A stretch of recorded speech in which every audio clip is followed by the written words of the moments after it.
श्री गणेशाय नमः। ओम नमो भगवते वासुदेवाय। श्रीमद् भागवत में सप्तम स्कंद पहला अध्याय प्रारंभ करते हैं। नारद युधिष्ठिर संवाद और जय विजय की कथा। राजा परीक्षित ने पूछा, भगवान तो स्वभाव से ही भेदभाव से रहित हैं, सम हैं, समस्त प्राणियों के प्रिय और सुहृद हैं। फिर उन्होंने जैसे कोई साधारण मनुष्य भेदभाव से अपने मित्र का पक्ष ले और शत्रुओं का अनिष्ट करे, उसी प्रकार इंद्र के लिए दैत्यों का वध क्यों किया? वे स्वयं परिपूर्ण कल्याण स्वरूप हैं, इसलिए उन्हें देवताओं से कुछ लेना देना नहीं है तथा निर्गुण होने के कारण दैत्यों से कुछ वैर विरोध और उद्वेग भी नहीं है। भगवत प्रेम के सौभाग्य से संपन्न महात्मन हमारे चित्त में भगवान के समत्व आदि गुणों के संबंध में बड़ा भारी संदेह हो रहा है। आप कृपा करके उसे मिटाइए। श्री सुखदेव जी ने कहा, महाराज, भगवान के अद्भुत चरित्र के संबंध में तुमने बड़ा सुंदर प्रश्न किया, क्योंकि ऐसे प्रसंग प्रहलाद आदि भक्तों की महिमा से परिपूर्ण होते हैं, जिसके श्रवण से भगवान की भक्ति बढ़ती है। इस परम पुण्यमय प्रसंग को नारद आदि महात्मा गण बड़े प्रेम से गाते रहते हैं। अब मैं अपने पिता श्री कृष्ण द्वैपायन मुनि को नमस्कार करके भगवान की लीला कथा का वर्णन करता हूँ। वास्तव में भगवान निर्गुण, अजन्मा, अव्यक्त और प्रकृति से परे हैं। ऐसा होने पर भी अपनी माया के गुणों को स्वीकार करके वे बाध्य बाधक भाव को अर्थात मरने और मारने वाले दोनों के परस्पर विरोधी रूपों को ग्रहण करते हैं। सत्वगुण, रजोगुण और तमोगुण ये प्रकृति के गुण हैं, परमात्मा के नहीं। परीक्षित, इन तीनों गुणों की भी एक साथ ही घटती बढ़ती नहीं होती। भगवान समय समय के अनुसार गुणों को स्वीकार करते हैं। सत्वगुण की वृद्धि के समय देवता और ऋषियों का, रजोगुण की वृद्धि के समय दैत्यों का और तमोगुण की वृद्धि के समय वे यक्ष एवं राक्षसों को अपनाते और उनका अभ्युदय करते हैं। जैसे व्यापक अग्नि, काष्ठ आदि भिन्न भिन्न आश्रयों में रहने पर भी उनसे अलग नहीं जान पड़ती, परंतु मंथन करने पर वह प्रकट हो जाती है, वैसे ही परमात्मा सभी शरीरों में रहते हैं, अलग नहीं जान पड़ते, परंतु विचारशील पुरुष हृदय मंथन करके उनके अतिरिक्त सभी वस्तुओं का बाध करके अंततः अपने हृदय में ही अंतर्यामी रूप से उन्हें प्राप्त कर लेते हैं। जब परमेश्वर अपने लिए शरीरों का निर्माण करना चाहते हैं, तब अपनी माया से रजोगुण की अलग सृष्टि करते हैं। जब वे विचित्र योनियों में रमण करना चाहते हैं, तब सत्वगुण की सृष्टि करते हैं, और जब वे शयन करना चाहते हैं, तब तमोगुण को बढ़ा देते हैं। परीक्षित, भगवान सत्य संकल्प हैं। वे ही जगत की उत्पत्ति के निमित्त भूत प्रकृति और पुरुष के सहकारी एवं आश्रय काल की सृष्टि करते हैं। इसलिए वे काल के अधीन नहीं, काल ही उनके अधीन है। राजन, ये काल स्वरूप ईश्वर जब सत्वगुण की वृद्धि करते हैं, तब सत्वमय देवताओं का बल बढ़ाते हैं, और तभी वे परम यशस्वी देवप्रिय परमात्मा देव विरोधी रजोगुणी एवं तमोगुणी दैत्यों का संहार करते हैं। वस्तुतः वे सम ही हैं। राजन, इसी विषय में देवर्षि नारद ने बड़े प्रेम से एक इतिहास कहा था। यह उस समय की बात है जब राजसूय यज्ञ में तुम्हारे दादा युधिष्ठिर ने उनसे इस संबंध में एक प्रश्न किया था। उस महान राजसूय यज्ञ में राजा युधिष्ठिर ने अपनी आंखों के सामने बड़ी आश्चर्यजनक घटना देखी कि चेदी राज शिशुपाल सबके देखते देखते भगवान श्री कृष्ण में समा गया। वहीं देवर्षि नारद भी बैठे हुए थे। इस घटना से आश्चर्यचकित होकर राजा युधिष्ठिर ने बड़े बड़े मुनियों से भरी हुई सभा में उस यज्ञ मंडप में ही देवर्षि नारद से यह प्रश्न किया। युधिष्ठिर ने पूछा, अहो, यह तो बड़ी विचित्र बात है। परम तत्व भगवान श्री कृष्ण में समा जाना तो बड़े बड़े अनन्य भक्तों के लिए भी दुर्लभ है। फिर भगवान से द्वेष करने वाले शिशुपाल को यह गति कैसे मिली? नारद जी, इसका रहस्य हम सभी जानना चाहते हैं। पूर्व काल में भगवान की निंदा करने के कारण ऋषियों ने राजा वेन को नरक में डाल दिया था। यह दमघोष का लड़का पापात्मा शिशुपाल और दुर्बुद्धि दंतव का दोनों ही जब से तुतलाकर बोलने लगे थे, तब से अब तक भगवान से द्वेष ही करते रहे हैं। अविनाशी परब्रह्म भगवान श्री कृष्ण को ये पानी पी पी कर गाली देते रहे हैं, परंतु इसके फलस्वरूप ना तो इनकी जीभ में कोढ़ ही हुआ और न इन्हें घोर अंधकार में नरक की ही प्राप्ति हुई। प्रत्युत जिन भगवान की प्राप्ति अत्यंत कठिन है, उन्हीं में ये दोनों सबके देखते देखते अनायास ही लीन हो गए। इसका क्या कारण है? हवा के झोंके से लड़खड़ाती हुई दीपक की लौ के समान मेरी बुद्धि इस विषय में बहुत आगा पीछा कर रही है। आप सर्वज्ञ हैं, अतः इस अद्भुत घटना का रहस्य समझाइए।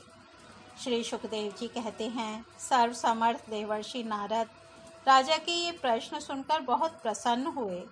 उन्होंने युधिष्ठिर को संबोधित करके भरी सभा में सबके सुनते हुए यह कथा कही। नारद जी ने कहा, युधिष्ठिर, निंदा, स्तुति, सत्कार और तिरस्कार इस शरीर के ही तो होते हैं। इस शरीर की कल्पना प्रकृति और पुरुष का ठीक ठीक विवेक न होने के कारण ही हुई है। जब इस शरीर को ही अपना आत्मा मान लिया जाता है, तब यह मैं हूँ और यह मेरा है ऐसा भाव बन जाता है। यही सारे भेदभाव का मूल है। इसी के कारण ताड़ना और दुर्वचनों से पीड़ा होती है। जिस शरीर में अभिमान हो जाता है कि यह मैं हूँ, उस शरीर के वध से प्राणियों को अपना वध जान पड़ता है। किंतु भगवान में तो जीवों के समान ऐसा अभिमान है नहीं, क्योंकि वे सर्वात्मा हैं, अद्वितीय हैं। वे जो दूसरों को दंड देते हैं, वह भी उनके कल्याण के लिए ही, क्रोधवश अथवा द्वेषवश नहीं। तब भगवान के संबंध में हिंसा की कल्पना तो की ही कैसे जा सकती है। इसलिए चाहे सुदृढ़ वैर भाव से या वैरहीन भक्ति भाव से, भय से, स्नेह से अथवा कामना से, कैसे भी हो, भगवान में अपना मन पूर्ण रूप से लगा देना चाहिए। भगवान की दृष्टि से इन भावों में कोई भेद नहीं है। युधिष्ठिर, मेरा तो ऐसा दृढ़ निश्चय है कि मनुष्य वैर भाव से भगवान में जितना तन्मय हो जाता है, उतना भक्ति योग से नहीं होता। भृंगी कीड़े को लाकर भीतर पर अपने छिद्र में बंद कर देता है और वह भय तथा उद्वेग से भृंगी का चिंतन करते करते उसके जैसा ही हो जाता है। यही बात भगवान श्री कृष्ण के संबंध में भी है। लीला के द्वारा मनुष्य मालूम पड़ते हुए ये सर्वशक्तिमान भगवान ही तो हैं। इनसे वैर करने वाले भी इनका चिंतन करते करते पाप रहित होकर इन्हीं को प्राप्त हो गए। एक नहीं, अनेकों मनुष्य काम से, द्वेष से, भय से और स्नेह से अपने मन को भगवान में लगाकर एवं अपने सारे पाप धोकर उसी प्रकार भगवान को प्राप्त हुए हैं, जैसे भक्त भक्ति से। महाराज, गोपियों ने भगवान से मिलन के तीव्र काम अर्थात प्रेम से, कंस ने भय से, शिशुपाल, दंतव का आदि राजाओं ने द्वेष से, यदुवंशियों ने परिवार के संबंध से, तुम लोगों ने स्नेह से और हम लोगों ने भक्ति से अपने मन को भगवान में लगाया है। भक्तों के अतिरिक्त जो 5 प्रकार के भगवान का चिंतन करने वाले हैं, उनमें से राजा वेन की तो किसी में भी गणना नहीं होती, क्योंकि उसने किसी भी प्रकार से भगवान में मन नहीं लगाया था। सारांश यह है कि चाहे जैसे हो, अपना मन भगवान श्री कृष्ण में तन्मय कर देना चाहिए।